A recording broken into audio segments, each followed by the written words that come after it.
Staying in touch with your community through local news and information is the gift that keeps giving all year long. Subscribe to the Duluth News Tribune now and get 50% off an annual subscription for you or anyone on your list. Just call 833-248-7801. That's 833-248-7801.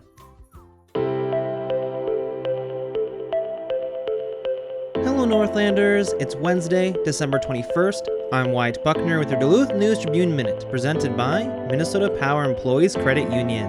The average MPECU member saves over $785 a year in better rates and lower fees. And with MPECU, every ATM is your ATM. With their free checking program, you get ATM fee reimbursements at any ATM anywhere in the U.S.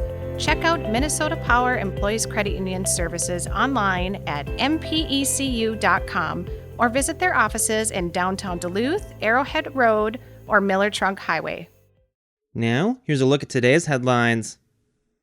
The good news is the snow coming in this week's multi-day snowstorm will be light and fluffy in the Northland. The bad news is that it's going to be whipped around by gale-force winds. The storm is expected to hinder travel across a big swath of the Midwest, including the southern half of Minnesota and much of Wisconsin, Iowa, and parts of Illinois, Missouri, and Indiana, with snow starting today and lasting in some areas into Saturday. A winter storm warning has been posted from 9 a.m. today until noon Saturday for all of northwestern Wisconsin, the Twin Ports and Aiken, Pine, Carleton, and southern St. Louis counties in Minnesota, plus the North Shore areas of Lake and Cook counties. Winter storm and blizzard warnings are posted for much of southern Minnesota, Wisconsin, and Iowa as well. A winter weather advisory is posted for the Iron Range and north central Minnesota. Winds will gust to 45 miles per hour and higher from the northwest from Thursday night into Saturday, blowing snow around and reducing visibility in open areas and creating dangerously cold wind chills. Unlike last week's heavy, wet snow that toppled trees and cut electricity to thousands of Northland residents, this week's snow will be drier and lighter. But forecasters say the high winds over several days may stress already snow-laden trees, causing more outages across the Northland. With daily high temperatures in the single digits and nightly lows well below zero, plus wind chill, the Weather Service notes this is not a good time to be losing power. It might be good to have a backup source of heat or electricity or an alternate place to spend the night. Minnesota Power on Tuesday said it expected more outages due to the brittle nature of many already stressed trees and said crews have been working where and when possible to preemptively remove tree limbs hanging over wires. The Weather Service said regional travel may be impacted from Wednesday through Christmas Eve across much of the upper Midwest. They suggest planning ahead to check road conditions or making alternate plans.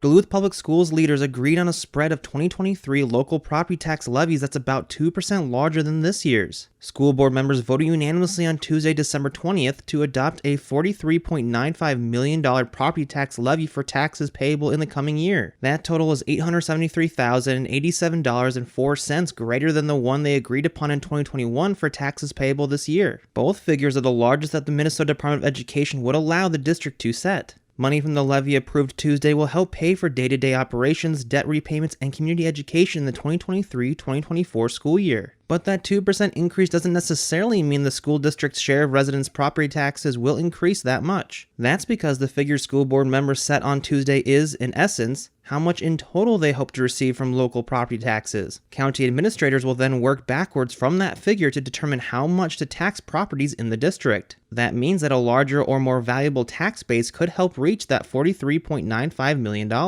A $200,000 house in the school district would see, for instance, an 11.94% decrease in its Duluth Public Schools property tax levy, according to data presented at a state-mandated Truth in Taxation hearing shortly before school board members vote. But that statistic assumes that the house's value stays the same. A home valued at $200,000 in 2022 that saw its assessed value rise by 16%, a number chosen by district financial consultants to represent the upper boundary of possible valuation hikes, to $232,000 in 2023 would pay about 4% more to the school district in property taxes, district finance staff estimate. Money from local property taxes accounts for about 31.1% of the school district's $153.07 million budget for the 2022-2023 school year.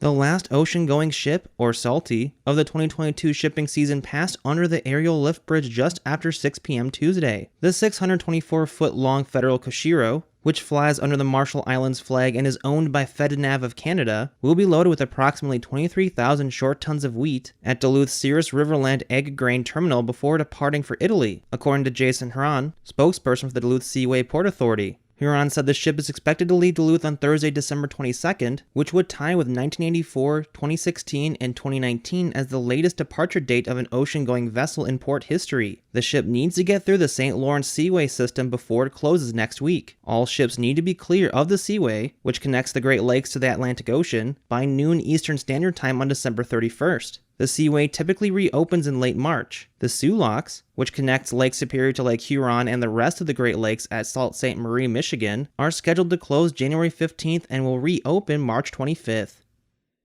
Now here's a look at your forecast, brought to you by the Women Today's 6th Annual Rosie Awards. Weather for the Duluth area today, looking at snow and cold temperatures only in the single digits today, dropping into the lower single digits tonight. And for tomorrow, still more chances of snow, but with the wind picking up, we'll be seeing blowing snow as well. Highs once again hanging out in those single digits, dropping to below zero for Thursday night. I'm Storm Tracker meteorologist Robert Pointer.